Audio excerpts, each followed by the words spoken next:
करना कि नहीं। हेलो एवरीवन, मैं उमेश पाल आप सभी विद्यार्थियों का आपके अपने चैनल टीचर्स वर्ड में स्वागत करता हूं।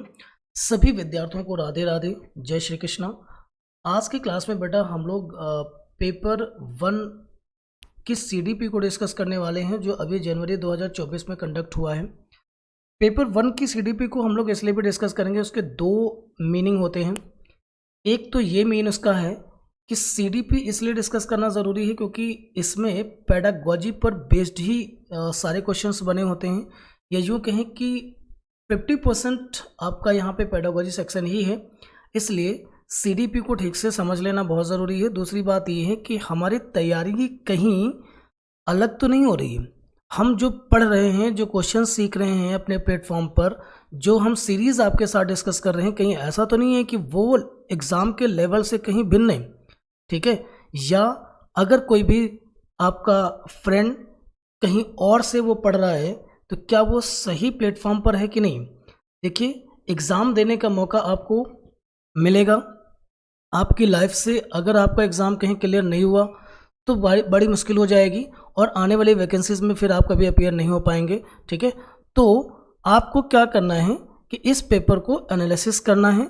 एनालिसिस करने से बेनिफिट ये होंगे कि आपको क्वेश्चंस का लेवल पता चलेगा कि सीटेट के एग्ज़ाम में किस लेवल पे क्वेश्चन करता है, ठीक है। तो चलते हैं, आज की क्लास को हम लोग शुरू करते हैं और अंत तक आपका बना रहना बहुत ज़रूरी है, नहीं तो फिर आपको चीज़ें समझ में नहीं आएंगी।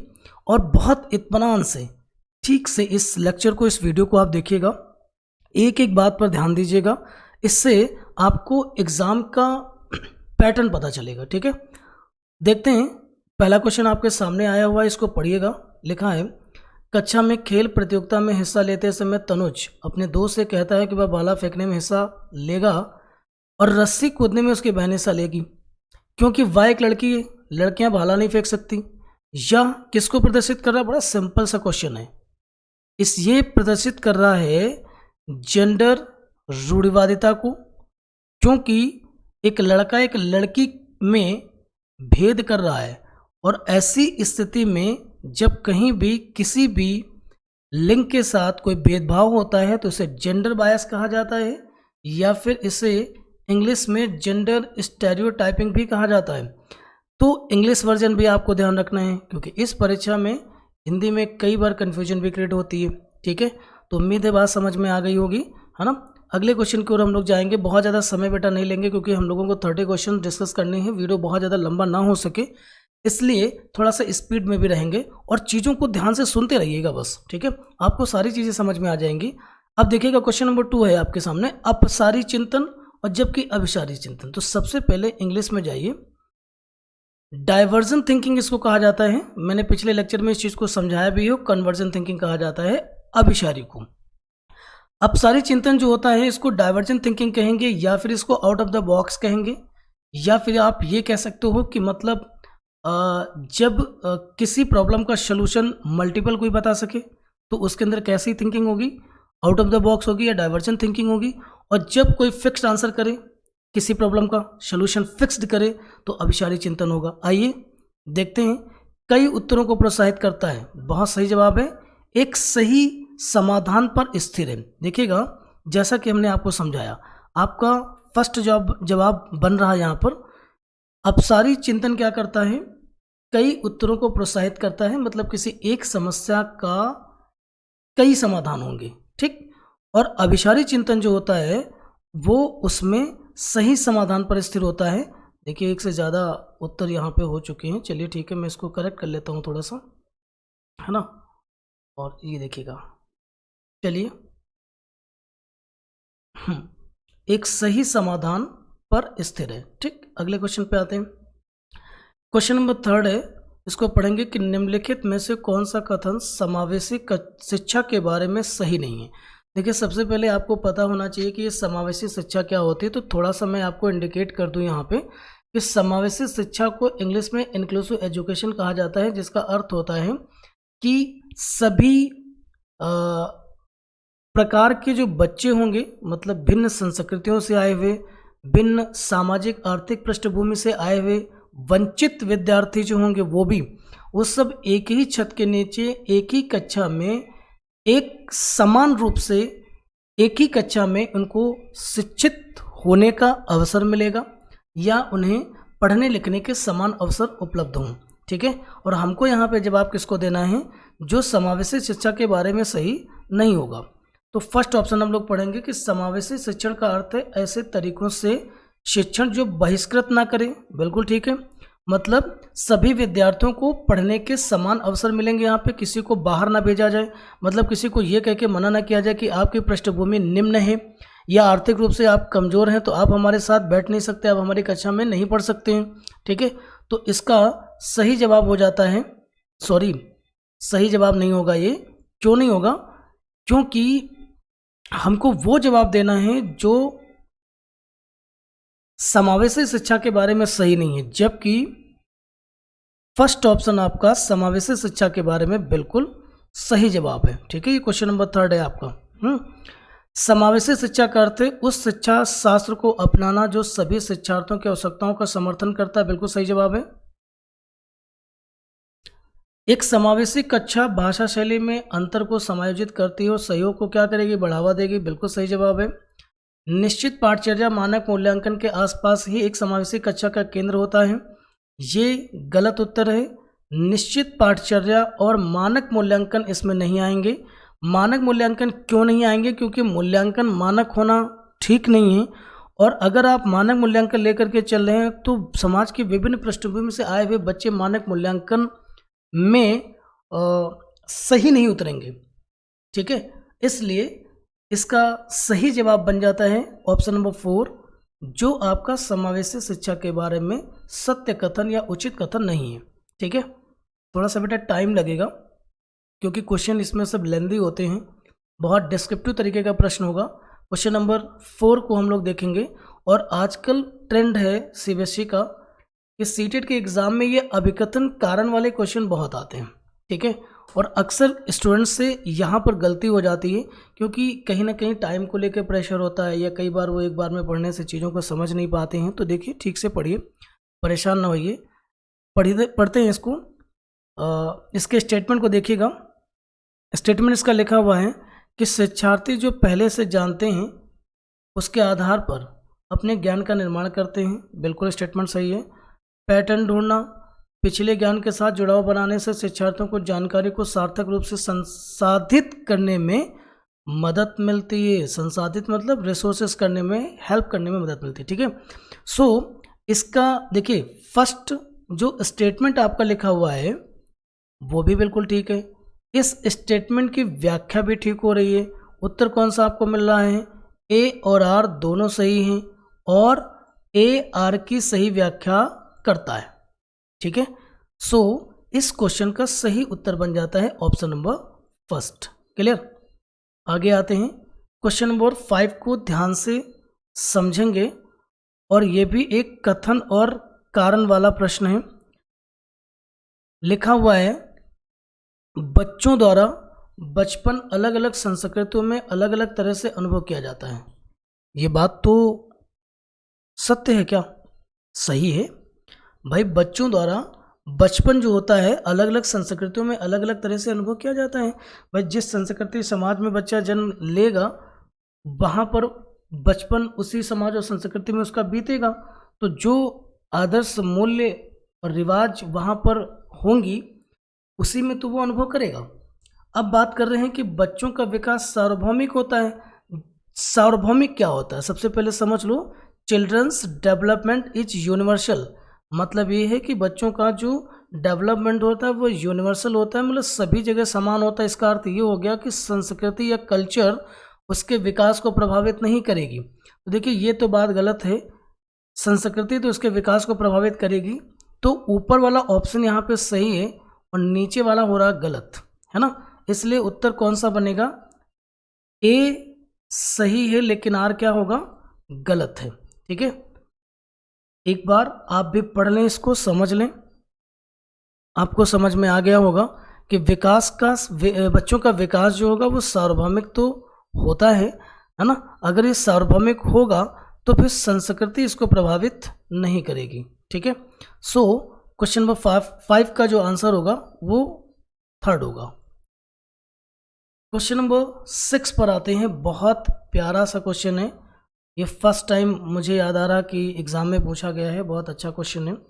कह रहे हैं कि अभिप्रेरणा के आरोपण सिद्धांत के अनुसार निम्नलिखित में से किससे लगातार कोशिश और बेहतर प्रदर्शन करने की संभावना है।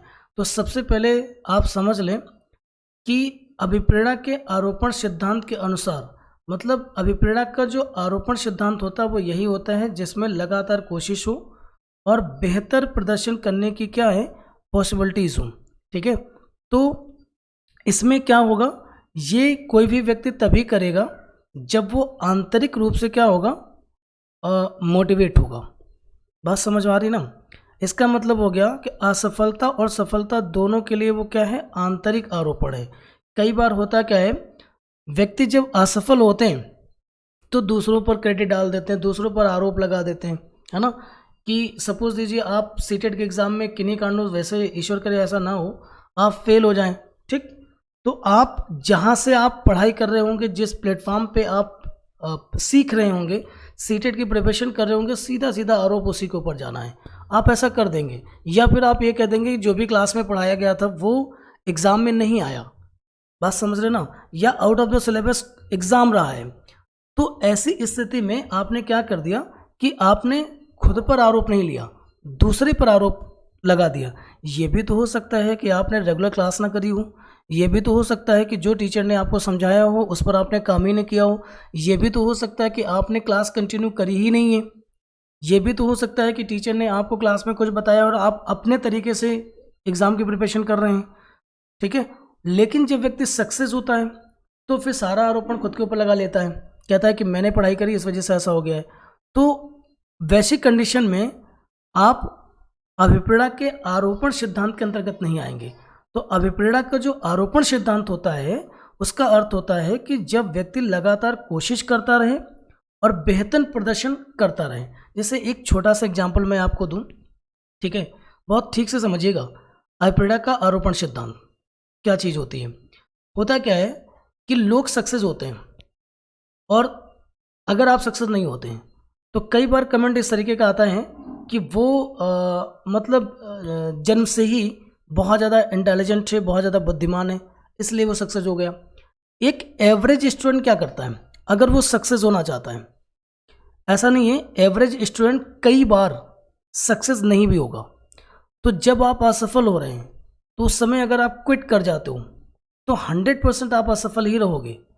लेकिन एक औसत दर्जे का विद्यार्थी क्या करता है, अगर वो आंतरिक रूप से अभिप्रेरित है तो वो असफलता को विश्लेषित करेगा, जानने की कोशिश करेगा कि कहाँ पर हमसे कमी रह गई है जिसके कारण हमें असफल होना पड़ा है, और अपनी कोशिश को बंद नहीं करेगा, लगातार कोशिश करेगा और लगातार बेहतर प्रदर्शन करने की संभावना को बनाए रखेगा। ठीक है, तो सिंपल सी बात है कि उसको सक्सेस मिलेगी। इसलिए अभिप्रेरणा के आरोपण सिद्धांत के अनुसार निम्नलिखित में से किससे लगातार कोशिश और बेहतर प्रदर्शन की संभावना होगी, इसका सही जवाब होगा असफलता और सफलता दोनों के लिए क्या होगा, वो आंतरिक आरोपण पे होगा, दोनों का क्रेडिट वो खुद के ऊपर लेगा। ठीक है, अगले क्वेश्चन पे आते हैं। उम्मीद है आपको क्वेश्चन नंबर 6 समझ में आ गया होगा। बेटा मैं इसको सिर्फ एनालिसिस ही नहीं कर रहा हूँ, मतलब सिर्फ मैं इसके उत्तर ही आपको नहीं बता रहा हूँ, मैं सोच रहा हूँ कि आपको इस तरीके से इसको एक्सप्लेन कर दूँ कि इससे रिलेटेड अगर कभी कोई क्वेश्चन पूछ ले तो वहाँ पर आप उसका जवाब दे सकें। 100% ये वीडियो थोड़ी सी लंबी हो जाने वाली है बेटा, लेकिन थोड़ा सा पेशेंस रखिएगा, इसको सीख जरूर लीजिएगा, देख जरूर लीजिएगा। ठीक है, इससे आपको ये पता चलेगा कि आप एग्ज़ाम की जो प्रिपरेशन कर रहे हैं वो किस तरीके की हो रही है। ठीक है, निम्नलिखित में से कौन सा प्रगतिशील कक्षा का एक प्रमुख सिद्धांत है। देखिए कुछ भी हो, प्रगतिशील शिक्षा जो होती है, ध्यान दीजिएगा, इसको हम लोग इंग्लिश में प्रोग्रेसिव एजुकेशन के नाम से बुलाते हैं। और इसमें करना क्या है, इसमें 2 बातों का विशेष रूप से ध्यान रखना है। इसने रट्टा पद्धति का विरोध कर रखा है, मतलब कोई भी मेथड ऐसा वो यूज़ नहीं करेंगे, उसको वो बैन करते हैं जो रटने की ओर बच्चे को ले जाता है। और प्रोग्रेसिव एजुकेशन उसे एनकरेज करता है जिसमें लर्न बाय डूइंग होगा, करके सीखने पर बल दे रहा हूँ। विद्यार्थी एक्टिव होना चाहिए, बात समझ रहे ना। तो हमें उसी ऑप्शन को यहाँ पे ढूंढना है। देखिए फर्स्ट ऑप्शन आपके सामने लिखा हुआ है कि छात्रों के सीखने को मापने के लिए मानकीकृत परीक्षण सबसे अच्छा तरीका है। आप मानकीकृत परीक्षण समझते हो क्या चीज़ होती है, बताएं। मानकीकृत परीक्षण आप समझते हो क्या चीज़ होती है? मानकीकृत परीक्षण जानते हो क्या होता है? उसका मतलब ये होता है कि जो स्टैंडर्डाइज्ड मेजरमेंट होता है, मतलब एक मानक बना दिया गया, उससे कम पर किसी भी विद्यार्थी के किसी भी मूल्य की जांच नहीं करी जाएगी। बात समझ रहे हो ना, एक पैमाना डिसाइड हो गया। तो प्रगतिशील शिक्षा इसका विरोध करती है। ये वो बात हो गई जो पूर्व नियोजित थी, इसमें किसी प्रकार का कोई संशोधन नहीं होगा। देखिए रिपोर्ट कार्ड देख करके किसी बच्चे के मूल्यों को आंकना गलत होगा। कई बार जिन विद्यार्थियों का रिपोर्ट कार्ड अच्छा नहीं होता, लेकिन उनके अंदर बहुत बड़ी बड़ी स्किल्स होती हैं, बस हमें प्रगतिशील शिक्षा में उन्हीं चीज़ों को पहचानना है। इसलिए फर्स्ट ऑप्शन इसका सिद्धांत नहीं बनेगा। छात्रों को अपने शिक्षकों से ज्ञान का निष्क्रिय प्राप्त करता होना चाहिए। मैंने कहा था कि इसमें सक्रियता को स्थान दिया जाएगा, निष्क्रियता पार्ट यहाँ पर कहीं भी नहीं होगा, ठीक है। इस बात को ध्यान रखना है, आप एक पैसिव रिसीवर आप नहीं होंगे। सीखना प्रामाणिक कार्यों पर आधारित होना चाहिए, ये अच्छी बात है ना। देखिएगा प्रामाणिक का क्या अर्थ है, लर्निंग। देखिए ऑप्शन नंबर थर्ड को इंग्लिश में जाकर के जरूर देख लो। Learning should be based on authentic task, समझ लो ना। जो भी पढ़ाया लिखाया जा रहा हो, जो भी बच्चा सीख रहा हो, ऑथेंटिक होना चाहिए, सिलेबस करिकुलम के अनुसार होना चाहिए, ठीक है। इधर उधर का ना हो, ऐसा ना हो कि करिकुलम के हिसाब से उसको सीखने के अवसर मिल ही ना रहे हों। सो क्वेश्चन नंबर 7 का सही जवाब हो जाता है ऑप्शन नंबर थर्ड। अब आते हैं हम लोग क्वेश्चन नंबर 8 पर। बहुत बेहतरीन सा क्वेश्चन है, जल्दी खत्म हो जाएगा ये। विकास के किस पहलू में तर्क, चिंतन, समस्या समाधान की व्याख्या की जाती है? तो मैंने कई बार आपको समझाया हुआ है, ये जो विशेषताएं लिखी है ना, ये वाली ना, तर्क, चिंतन और समस्या समाधान, ठीक है, reasoning, thinking and problem solving, ये जो होती है ना, कॉग्निटिव डेवलपमेंट का हिस्सा है, मेंटल एबिलिटी का पार्ट है ये, ठीक है। कुछ नहीं देखना है, छोड़ते हैं, अगले क्वेश्चन पे आते हैं। लियो वाइगोत्स्की प्रस्तावित करते हैं, क्या प्रस्तावित करते हैं? बच्चों में स्वनियमन के लिए महत्वपूर्ण है। स्वनियमन समझते हो ना, सेल्फ रेगुलेशन की बात हो रही है। तो वाइगोत्स्की स्वनियमन के लिए क्या कहते हैं, क्या बताते हैं, उस चीज़ को हमको ध्यान देना है। तो देखिएगा, इसके लिए उन्होंने इनर स्पीच के बारे में बात करी थी। स्वनियमन का मतलब ये होता है जिसमें बच्चे के अंदर आत्मनियंत्रण होता है, स्वकेंद्रित अवस्था इसको भी कह सकते हो, है ना, जहाँ पे बच्चा अपनी ही भाषा शैली, अपनी स्पीच में आत्म केंद्रित होता है, खुद से बातें करता है, ठीक है। तो वाइगोत्स्की के अनुसार बच्चों में जो स्वनियमन होता है उसके लिए महत्वपूर्ण होता है निजी वाक्य, इसको इनर स्पीच के नाम से जाना जाता है, ठीक है। चलिए अगले पार्ट में आते हैं, एक मिनट। अगले क्वेश्चन पे हम लोग आ रहे हैं, क्वेश्चन नंबर 10 देखिएगा। यहाँ पर फिर से एक बार आपको स्टेटमेंट जैसा क्वेश्चन मिल चुका है, इसको ठीक से देखेंगे। देखिए बेटा, मैं जल्दी नहीं कर रहा हूँ, बहुत आराम से पढ़िए, सीखेंगे जब आप ध्यान से सुनेंगे और जल्दी करेंगे तो आप सही से चीज़ों को समझ नहीं पाएंगे। लॉरेंस कोहलबर्ग के नैतिक विकास सिद्धांत में बच्चे कार्यों को उनके परिणाम के आधार पर अच्छा या बुरा समझने से इस समझ पर पहुंचते हैं कि नियम और कानून नम्य हैं और बदले जा सकते हैं। ध्यान दीजिएगा, नियम और कानून नम्य हैं और बदले जा सकते हैं, इसका मतलब है कि लॉरेंस कोहलबर्ग के बच्चे उस स्टेज में आ चुके हैं जहां पर बच्चों को ये बात समझ में आ गई है कि यहाँ पर अब नैतिक नियमों को बदला जा सकता है या तोड़ा जा सकता है, ठीक है ना। सेकंड स्टेज में आ चुके हैं कह सकते हो। लॉरेंस कोहलबर्ग का तर्क है कि नैतिक विकास क्रमिक रूप से चरणों में होता है। तो बिल्कुल सही जवाब है इसका, कुछ करने की ज़रूरत नहीं है। ए और आर दोनों सही हैं और आर ए की सही व्याख्या भी करता है, ठीक है ना। नैतिक विकास का जो नैतिक विकास होता है वो क्रमिक रूप से चरणों में तो होता है ना, सीक्वेंसली ही होता है, ठीक है। कभी कोहलबर्ग को मैं बहुत जल्दी ही इनका लेक्चर आपके साथ अपडेट करूँगा और कोहलबर्ग के सभी सिद्धांतों को बहुत ठीक से आपको समझा देंगे वहाँ पर, है ना। और जीन पियाजे का भी मुझे एक वीडियो अभी करना है, उस पर भी मैं आपको बताऊँगा। चलते हैं, अगला क्वेश्चन जो आ चुका है वो इंटेलिजेंस चैप्टर से है, बुद्धि चैप्टर से है। तो हार्वर्ड गार्डनर ने बहुबुद्धि के सिद्धांत के अनुसार निम्नलिखित में से कौन सा सेट बुद्धि और उससे के संबंधित विशेषताओं के सही मेल का प्रतिनिधित्व करता है। एक्चुअली बहुबुद्धि सिद्धांत जो था हार्वर्ड गार्डनर के द्वारा दिया गया था, उन्होंने कई तरीके की बुद्धि के बारे में डिस्कस किया था। तो जानते हैं, अंतवैयक्तिक बुद्धि, इंटरपर्सनल की बात हो रही है, दूसरों को समझने, उनके साथ संबंध स्थापित करने का कौशल है। कहने का मतलब ये है कि ये बुद्धि का प्रकार लिखा है और उस बुद्धि का ये विशेषता लिखी हुई है, ठीक है, उसकी ये विशेषताएं हैं। अगर इसके साथ ये मैच करता है तो जवाब आपका सही होगा, ठीक है। अब देखिएगा, वैसे फर्स्ट ऑप्शन इसका बिल्कुल सही जवाब बन चुका है, क्योंकि जो इंटरपर्सनल स्किल होता है उसका मतलब यही होता है कि हम आपसे दोस्ती करेंगे, आपसे मिलेंगे, बैठेंगे, बातचीत करेंगे और हम आपको, आपके ब्रेन को, आपके मस्तिष्क में चलने वाली गतिविधियों को आसानी से हम समझ पाएंगे, आपके विचारों तक हम आपके पहुंच जाएंगे, हम बेहतर आपको समझने लगेंगे, ठीक है। इसी का नाम था अंतवैयक्तिक इंटेलिजेंस, जो गार्डनर के द्वारा दिया गया था। अब सेकंड ऑप्शन को पढ़ लेते हैं, तार्किक गणितीय। तो न तो कीड़ा से संबंधित क्षमताएं नहीं है, गणित से संबंधित क्षमता है ना। प्रॉब्लम सॉल्विंग कैपेबिलिटी, तो देखिएगा इसका कोई मेल नहीं है। संगीत में क्या होता है, प्रदर्शनी रचना करने के कौशल होते हैं।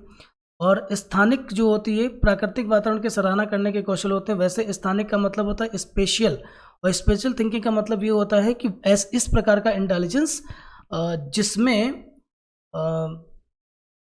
किसी भी व्यक्ति के मन में माइंड मैपिंग अच्छी होती है। यूँ कह सकते हैं वो किसी की इमेज उकेर सकते हैं।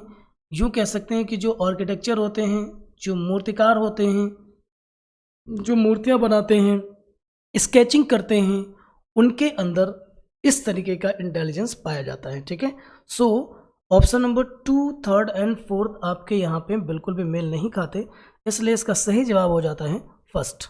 अगले क्वेश्चन पे हम लोग जाएंगे, निम्नलिखित में से कौन सा कथन अधिगम के बारे में सही नहीं है। ध्यान दीजिएगा, मुझे उस ऑप्शन को चूज करना है जो लर्निंग को सपोर्ट नहीं करता। बात समझ लो ना, जो लर्निंग को सपोर्ट नहीं करता है। तो देखिएगा, अधिगम शिक्षार्थी के पूर्व ज्ञान पर निर्भर करता है, बिल्कुल सही है। अगर देखिए अधिगम कितना हुआ है, यह बात जो होती है ना, बच्चे ने उससे पहले उससे रिलेटेड क्या सीखा हुआ है, इस बात पर निर्भर होता है। माना कि अगर किसी बच्चे को मैथ्स का बेसिक कॉन्सेप्ट भी नहीं पता है, ठीक, और आप पर्टिकुलर कोई टॉपिक उसके साथ डिस्कस कर रहे हो, तो वो बात उसे समझ नहीं आएगी या फिर कम समझ में आएगी। इसका मतलब ये हुआ कि सबसे पहले बच्चे को उस विषय से संबंधित कितना ज्ञान है या जान लिया जाए, फिर उसके साथ टीचिंग की जाए, तो उसके लर्निंग का जो लेवल होगा वो बढ़ जाएगा। तो ये तो पॉजिटिव अप्रोच के साथ मतलब ऑप्शन आता है। अधिगम का तात्पर्य पूर्व वैचारिक स्कीम्स के पुनर्गठन से। स्कीम्स के पुनर्गठन से क्या मतलब है ना।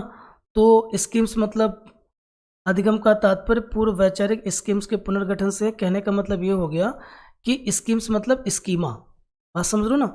तो मतलब पुराने विचारों को लेकर के जो स्कीमा है, अगर उसमें परिवर्तन होता है, उसका पुनर्गठन होता है, तो इसका मतलब है कि बच्चे ने सीखा है। इस लाइन को आप ऐसे समझ सकते हो कि अगर किसी व्यक्ति के व्यवहार में परिवर्तन आ जाता है तो मान लीजिएगा कि उसने सीखा है, और अगर किसी बच्चे में व्यवहार में परिवर्तन नहीं आता तो इसका मतलब उसने कुछ नहीं सीखा है, ठीक है। ये ऑप्शन बिल्कुल वही बात कह रहा है। थर्ड ऑप्शन पढ़ेंगे, अधिगम सामाजिक क्रिया द्वारा संसाधित होती है। बिल्कुल सही बात है, नहीं होता है।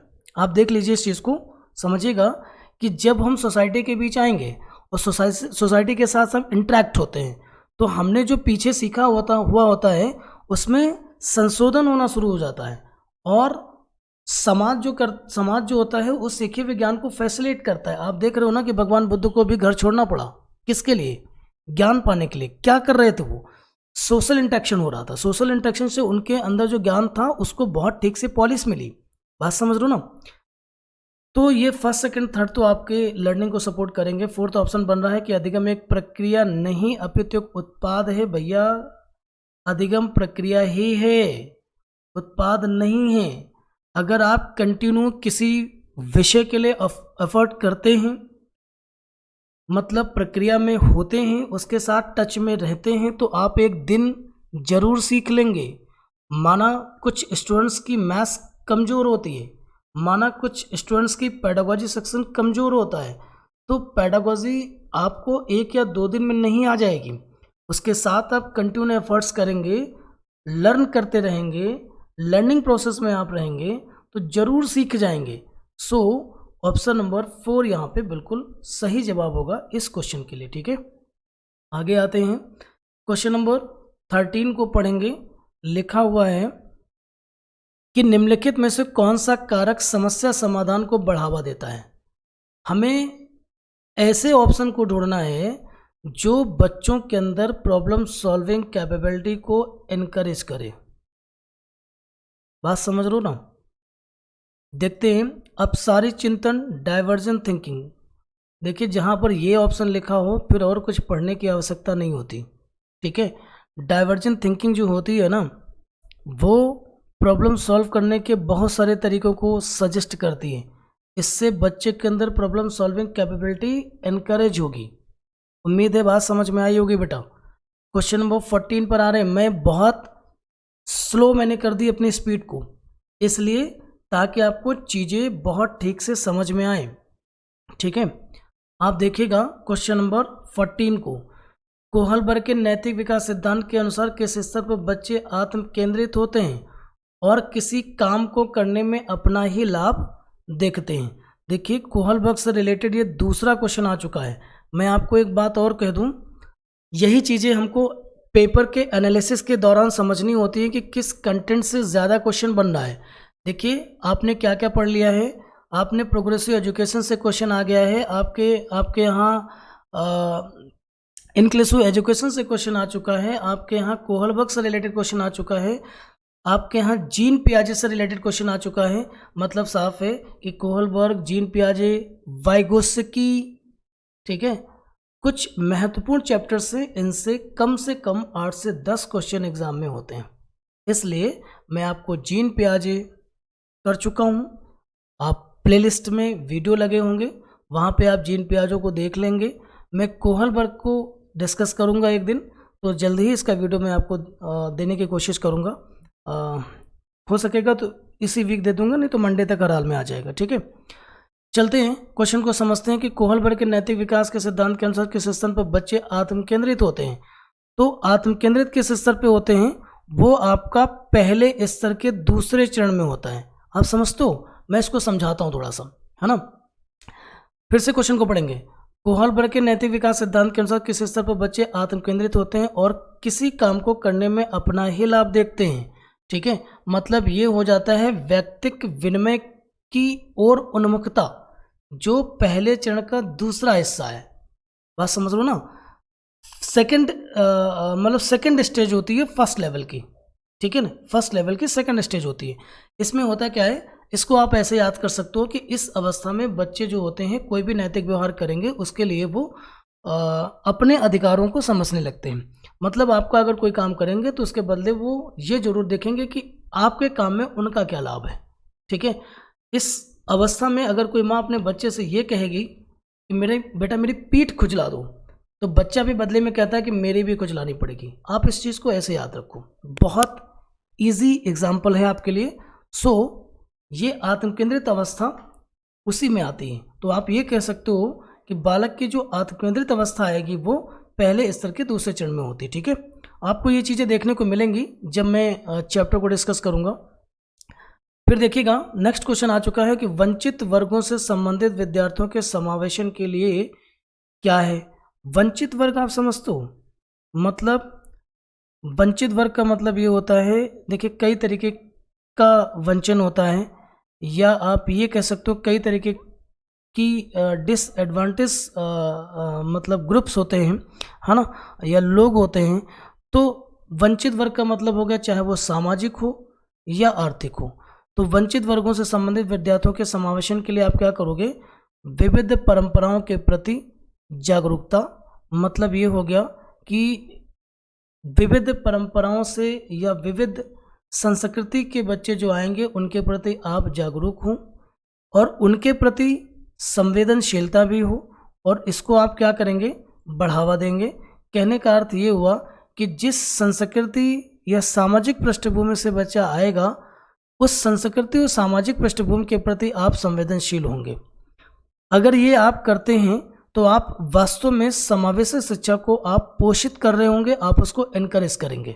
बात समझ रहे हो ना, मतलब आप ये नहीं करेंगे कि आपकी आर्थिक स्थिति ठीक नहीं है, आप गंदे बच्चे हो, आपकी मतलब सामाजिक दृष्टिकोण के हिसाब से आप निष्कासित हो, इसलिए मेरे विद्यालय में आपको बैठने की जगह नहीं है, या फिर आप पिछली बेंच पे बैठेंगे, या फिर आप सबसे अलग बैठेंगे, या फिर आपकी संस्कृति ठीक नहीं है और हमारी संस्कृति बहुत उच्च कोटि की है। मतलब कह सकते हो ना कि वर्ण और वर्ग भेद की बात हो रही है यहाँ पर, ठीक है। तो इनसे आपको बचना होगा, मतलब अध्यापक को यहाँ पे बचना होगा। सो इसके लिए फर्स्ट ऑप्शन सही होगा, बाकी के ऑप्शन पढ़ने की कोई आवश्यकता नहीं है। अगर आपको लगता है तो आप इसको पढ़ लीजिएगा, जो मैंने समझाया है उसके अनुकूल आपका उत्तर फर्स्ट सही होगा। क्वेश्चन नंबर 16 को ठीक से पढ़ेंगे और समझेंगे। देखिए यहाँ पे क्वेश्चन को पढ़ने पर पूरा समय दीजिएगा, नहीं तो आप समझ नहीं पाओगे, ठीक है। वीडियो थोड़ा सा लॉन्ग हो रहा है, बट बेटा कुछ कर नहीं सकते, अगर हम जल्दी बताएंगे ना तो आप समझ नहीं पाओगे ना।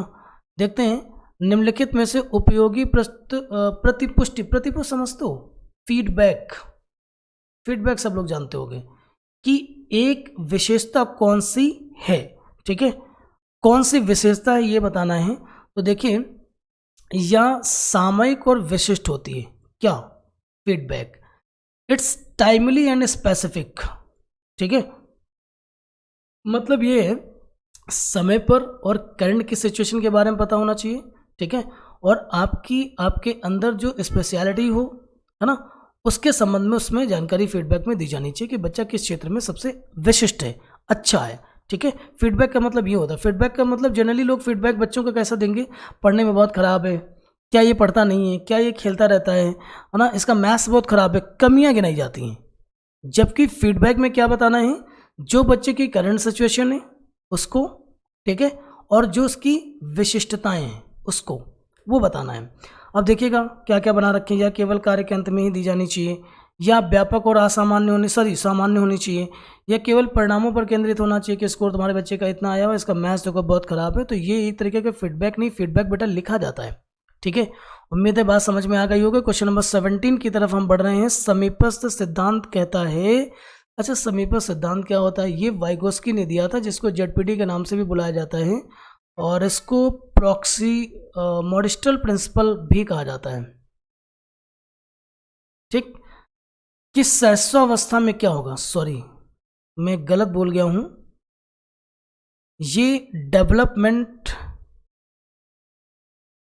का एक प्रिंसिपल है जिसको प्रॉक्सी मॉडिस्टल प्रिंसिपल कहा जाता है।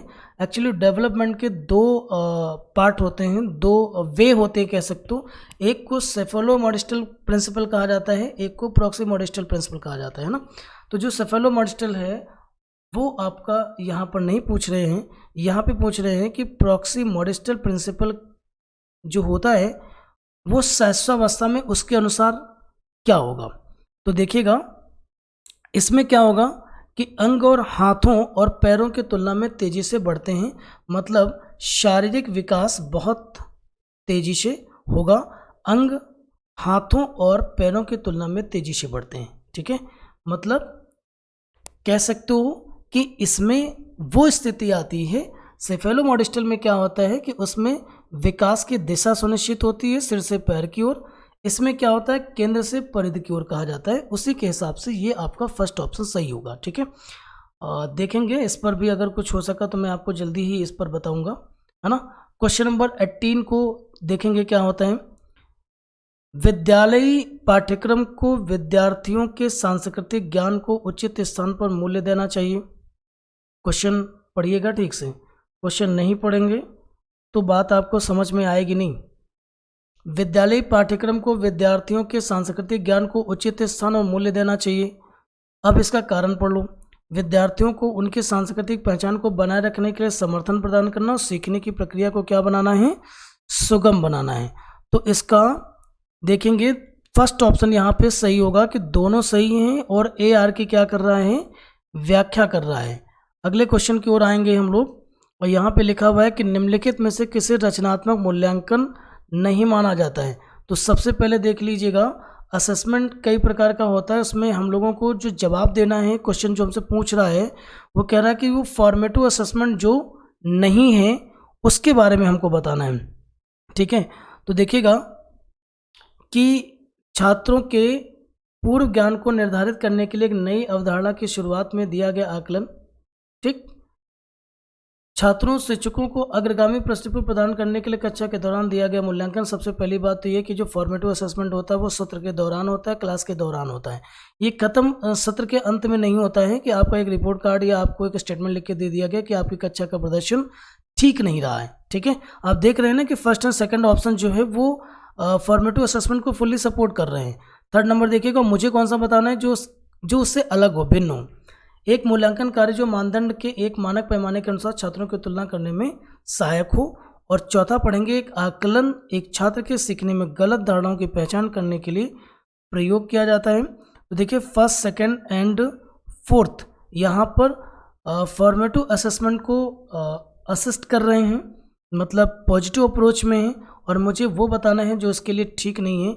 तो थर्ड ऑप्शन बिल्कुल गलत है। यहाँ पर एक मूल्यांकन कार्य जो मानदंड के एक मानक पैमाने के अनुसार छात्रों की तुलना में करने में क्या होगा, सहायक होगा। देखिए मानक पैमाना पेडागोजी के हिसाब से आप ध्यान दे लो कि जो मानक पैमाने पर आकलन होता है इसका टोटली पेडागोजी में विरोध है। आप इतना ध्यान रखिए कि मानक पैमाने पर कहीं पर भी हम किसी विद्यार्थी का आकलन या मूल्यांकन नहीं करेंगे। आप इसको देख करके ही उसका उत्तर आप गलत कह सकते हो। ठीक है, ये एक ट्रिक है कह सकते हो उसको जानने की और समझने की। 20 नंबर में देखेंगे, निम्नलिखित में से पठन वैकल्य वो होता है जब विद्यार्थी को रीडिंग डिसेबिलिटी हो कि एक विशिष्ट विशेषता कौन सी है। तो पठन वैकल्य का मतलब है जब बच्चे को पढ़ने में क्या हो रही हो, समस्या हो रही हो, मतलब ध्वन्यात्मक प्रसंस्करण में कठिनाई, मतलब डिफ़िकल्टी इन फोनोलॉजिकल प्रोसेसिंग, मतलब फोनोलॉजिकल प्रोसेसिंग उसकी ठीक नहीं है। बच्चा किसी भी शब्द को ठीक तरह से बोल नहीं पाता है और पढ़ नहीं पाता है। ठीक है, चलिए आते हैं, कभी इस पर भी डिस्कशन होगा चैप्टर में। बहुत अच्छे अच्छे क्वेश्चन देखो सीटेट में लगाए जाते हैं, ध्यान दीजिएगा, है ना। अगर आपने कहीं से भी ठीक से पढ़ाई नहीं करी ना तो मुश्किल हो जाएगी। और मैं एक बात और कहूँगा कि अगर आप मेरे साथ रहेंगे तो आपको बिल्कुल निडर और निसंकोच होकर के आप मेरे साथ रहिए। हम आपको एक एक चीज़ बहुत प्रेम से चीज़ों को समझा करके आपका एग्ज़ाम बिल्कुल हवा में निकल जाएगा। लेकिन ये होगा तभी जब आप चीज़ों को पढ़ेंगे। आप अगर स्किप करके निकल जाते हो, आप लेक्चर को ठीक से देखते नहीं हो, आप कंटिन्यू हमारे साथ ऐड नहीं हो, ठीक है, तो मुश्किल होगा। और दूसरी बात है कि बेटा अपने दोस्तों को भी इस चैनल को शेयर करें, है ना, इससे उन्हें भी इनको बेनिफिट यहाँ से मिलेगा। बिल्कुल पेड क्लासेस की तरह आप यहाँ पे पढ़ोगे। ऐसा नहीं है कि यूट्यूब पर हो तो आप ऐसे ही पढ़ रहे हो, बिल्कुल सिस्टमेटिक तरीके से आपको हम लेके चलेंगे और इस विश्वास कीजिए। चलिए अगले क्वेश्चन पे आते हैं। निम्न में से किस प्रकार के प्रश्न एक छात्र की जानकारी का गंभीर रूप से मूल्यांकन करने की योग्यता का आकलन करने में मदद करता है। 21 नंबर क्वेश्चन को एक बार पुनः पढ़ लीजिए ताकि आपको चीज़ें समझ में ठीक से आ जाएं।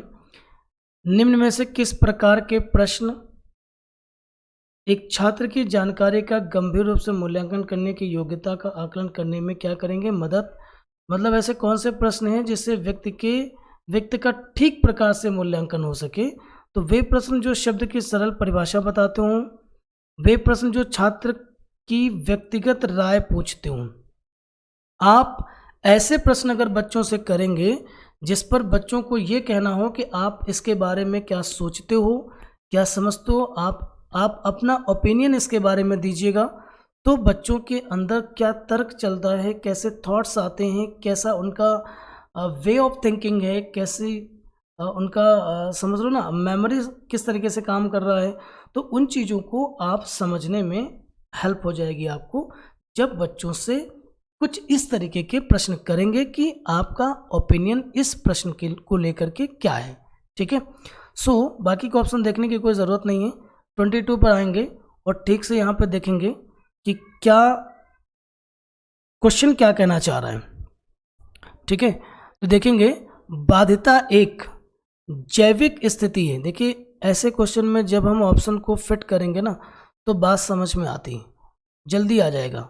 बाध्यता जो है एक जैविक स्थिति है जबकि अक्षमता एक कार्यात्मक स्थिति है। बिल्कुल बढ़िया बात है। जो जीवन में या शरीर में बाधाएं होती हैं, है ना, या हम कोई काम को करने में असमर्थ होते हैं, ठीक, तो वो एक जैविक कारणों से भी हो सकता है। और अगर हमारे अंदर किसी तरीके की अक्षमता है तो वो कार्यात्मक है, फंक्शनल है, मतलब हमारे फंक्शन ठीक नहीं है। ठीक है ना, सो इसके लिए फर्स्ट ऑप्शन बढ़िया है, बहुत सही जवाब होगा। नेक्स्ट आते हैं 23 पर, और 23 को हम लोग पढ़ेंगे। लिखा है निम्नलिखित में से कौन सा कथन संज्ञान और भावनाओं के बीच के संबंध को उपयुक्त रूप से परिभाषित करता है। ये कई बार आ चुका है जहां पर पूछा जा चुका है कि संज्ञान और संवेग किस तरीके से आपस में संबंधित है। तो सबसे पहले समझ लो कि दोनों एक दूसरे से पारस्परिक रूप से संबंधित हैं, गुथे हुए एक दूसरे में, दोनों को अलग नहीं किया जा सकता, दोनों एक दूसरे के पूरक हैं, ये बात आप ध्यान से समझ लो। ठीक है, अब हम लोग इसका जवाब देंगे। फर्स्ट ऑप्शन लिखा हुआ संज्ञान और भावनाएं दोनों स्वतंत्र हैं, गलत।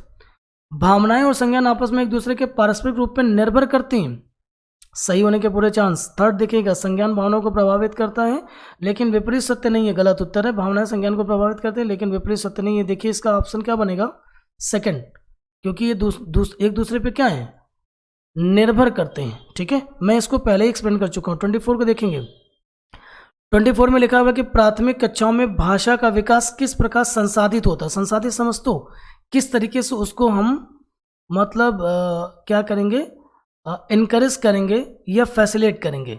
ठीक है, तो प्राथमिक कक्षाओं में भाषा का विकास करने के लिए बच्चों को किस तरीके से आप सपोर्ट करोगे, तो जब शिक्षक अमूर्त अवधारणाओं को संदर्भित करने के लिए ठोस उदाहरणों का उपयोग करते हैं। बहुत बढ़िया आंसर लिखा हुआ है।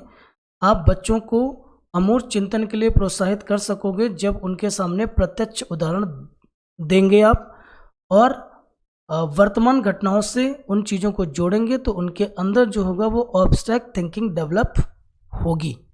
इस तरीके से उनके अंदर भाषा का क्या हो जाएगा, विकास हो जाएगा। 25 नंबर देखेंगे और बहुत प्यारा सा क्वेश्चन लिखा हुआ है। देखिए क्या लिखा हुआ है, लिख रखे हैं कि निम्नलिखित में से कौन आंतरिक अभिप्रेरणा का सही वर्णन करता है। आंतरिक अभिप्रेरणा को इंस्टिंक्ट मोटिवेशन कहा जाता है या इनर मोटिवेशन के नाम से भी इसको जानते हैं।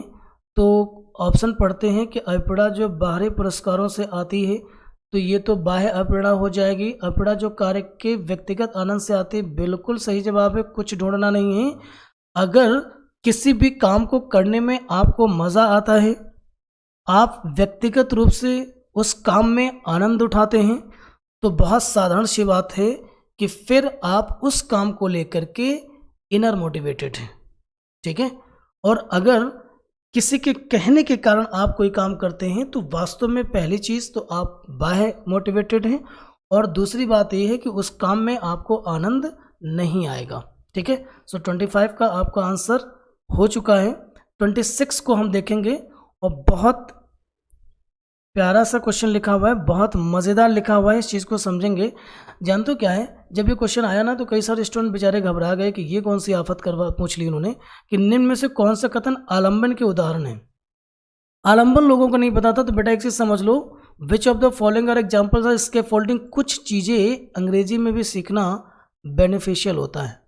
स्कैफोल्डिंग जो दिया था वो वाइगोस्की ने दिया था, ये बात हम सब जानते हैं, और इसमें उन्होंने ये बताया था कि स्कैफोल्डिंग कुछ और नहीं होता है, जिसको पाड़ या ढांचा, मचान, इन नामों से उन्होंने बुलाया था, है ना। और इसमें उन्होंने ये कहा था कि जब कोई बच्चा किसी वयस्क के द्वारा सीखता है और वयस्क उसको उसकी समस्या समाधान में उसको फैसिलिटेट करता है या संसाधित करता है, ठीक है, इशारे बताता है, संकेत करता है, उसको सोल्यूशन खुद नहीं देगा, बस उसको हेल्प करेगा, असिस्ट करेगा, ठीक है। और बच्चा उन असिस्टेंस से चीज़ों को जब सीख लेता है तो इस व्यवस्था का नाम स्कैफोल्डिंग होता है। तो देखिए उसी आलम्बन की बात कर रहे हैं और हमको क्या बताना है कि निम्न में से कौन सा आलम्बन के उदाहरण है। तो देखिएगा क्या है, बोलकर सोचो, बढ़िया है, संकेत, इशारे, प्रश्न करना, आधा हल किया हुआ उदाहरण देना, है ना, मतलब आधा कर दिया और आधा छोड़ दिया, कहता अब बेटा आप करो, रटकर दोहराओ, ऑप्शन ई गलत। ये आपका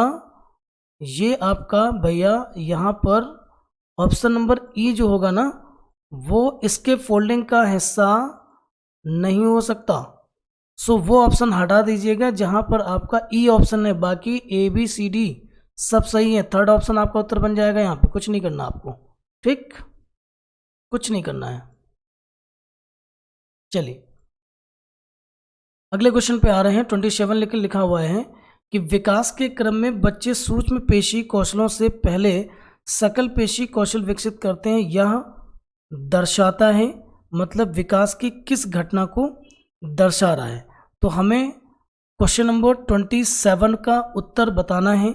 तो देखिएगा सकल पेशी कौशल जो होता है वो आपका समीप दूराभिमुख कहलाता है, जिसको प्रॉक्सी मॉडिस्टल का नाम दिया जाता है, जिसके बारे में अभी हम बात कर रहे थे। और जो सेफेलोकॉडल होता है, जो सेफेलोकॉडल वो डेवलपमेंट होता है, ये होता है सिर से पैर की ओर। और जो प्रॉक्सी मॉडिस्टल होता है ये होता है केंद्र से परिधि की ओर, जिसका दूसरा नाम है समीप दूरा अभिमुख, ठीक है। 28 को देखते हैं। बहुत बढ़िया सा क्वेश्चन लिखा हुआ है, इसको समझेंगे। जीन पियाजे के संज्ञानात्मक विकास के सिद्धांत के अनुसार निम्नलिखित कौन सी क्षमता मूर्त संक्रियात्मक सोच को पूर्व संक्रियात्मक सोच से क्या करेगी, अलग करेगी। ये आपकी विकेंद्रण होती है, डिसेंटरिंग की स्टेज कहलाती है, ठीक है। पियाजे को पढ़ेंगे तब चीज़ों को समझेंगे यहाँ पर। अब 29 नंबर पे लिखा हुआ है कि रस्सी कूदते समय पैर में रस्सी फंसने के कारण आउट होने के बाद अरु कहती है कि उसे रस्सी ने जानबूझकर आउट किया हुआ है। जीन पियाजे ने संज्ञानात्मक विकास सिद्धांत में इस तरह के तर्क देने की कौन सी अवस्था होती है। तो देखिए रस्सी जानबूझकर आउट करने का मतलब समझते हो क्या हो गया कि वह लड़की अभी भी जो अरु है वो रस्सी को सजीव समझ रही है, मतलब ये जीववाद की घटना है। मतलब पियाजे के अनुसार जीववाद की घटना उनकी किस स्टेज में होगा, तो वो कहलाएगी पूर्व चलन अवस्था, मतलब प्री ऑपरेशनल स्टेज, जो आपकी 2 to 7 ईयर्स होती है, जो सेकंड स्टेज होती है ना। आप देख पा रहे होंगे फर्स्ट स्टेज आपकी ये लिखी है कंक्रीट मोटर स्टेज, सेकंड आपकी ये हो जाती है, थर्ड आपकी कंक्रीट ऑपरेशनल स्टेज हो जाती है, और लास्ट उनकी ये फॉर्मल ऑपरेशनल स्टेज। पियाजे की चारों स्टेज यहाँ पे उन्होंने लिख रखी हैं, ठीक है। आगे आते हैं 30 नंबर को देखेंगे। सीखने के सामाजिक संरचनावादी विचार इस बात की वकालत करते हैं, किस बात की वकालत करते हैं, तो उसको देखेंगे।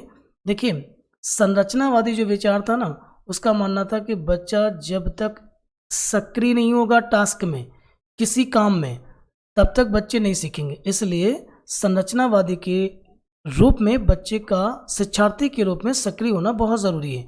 सो इसका जवाब देखिए फर्स्ट गलत है, क्योंकि उन्होंने निष्क्रिय वर्ड यूज़ कर रखा है। शिक्षार्थी सक्रिय रूप से ज्ञान का निर्माण करते हैं, ये बात पियाजे ने बहुत पहले बोल दी थी, है ना। और व्याख्या देने और समझाने से प्रभावित शिक्षण सक्रिय होता है, तो ऐसा कुछ नहीं है। बच्चे जब तक उसके भागीदारी नहीं होंगे, उसमें शामिल नहीं होंगे, तब तक बच्चे सक्रिय नहीं होंगे, चीज़ों को सीख नहीं पाएंगे, ठीक है। तो बेटा हम लोगों ने अभी 30 क्वेश्चंस डिस्कस कर लिए हैं, सीडीपी हमारा कंप्लीट हो चुका है, और इन सब क्वेश्चंस को पढ़ के आपको महसूस हुआ होगा कि पेपर का लेवल काफ़ी ठीक आता है। और कई बार ऐसा होगा कि आप एक ही बार प्रश्न पढ़ करके आप प्रश्न को समझ नहीं पाएंगे, क्वेश्चन आपको समझ नहीं आएगा। इसलिए आपको हर संभव प्रयास करना है कि आप सबसे ज़्यादा क्वेश्चंस के ऊपर प्रैक्टिस करें। आपने ध्यान दिया होगा, इसीलिए मैंने कंटेंट को बहुत लिमिटेड कर दिया है। कोशिश कर रहा हूँ कि मैं आपको क्वेश्चंस की प्रैक्टिस ज़्यादा से ज़्यादा कराऊं और जहां पर बहुत ज़्यादा समझाने की ज़रूरत है वहीं पर मैं उसका कंटेंट आपके साथ ऐड कर रहा हूं, ठीक है। इसलिए आपका समय बचेगा और समय बचने के साथ साथ में आपकी प्रैक्टिस ज़्यादा होगी।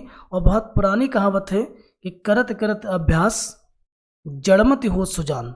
अगर आप अभ्यास करेंगे तो मूर्ख व्यक्ति भी विद्वान हो जाता है, और ये सब विदित है, दुनिया जानती है इस बात को, और आपको भी उसी ट्रैक पर काम करना है। इस लेक्चर को आप ठीक से देखेंगे, समझेंगे, और शेयर और लाइक करना बिल्कुल मत भूलिएगा, जो बहुत ज़रूरी सेक्शन है। चलते हैं, आज की क्लास को वाइंड अप करते हैं। Thank you so much.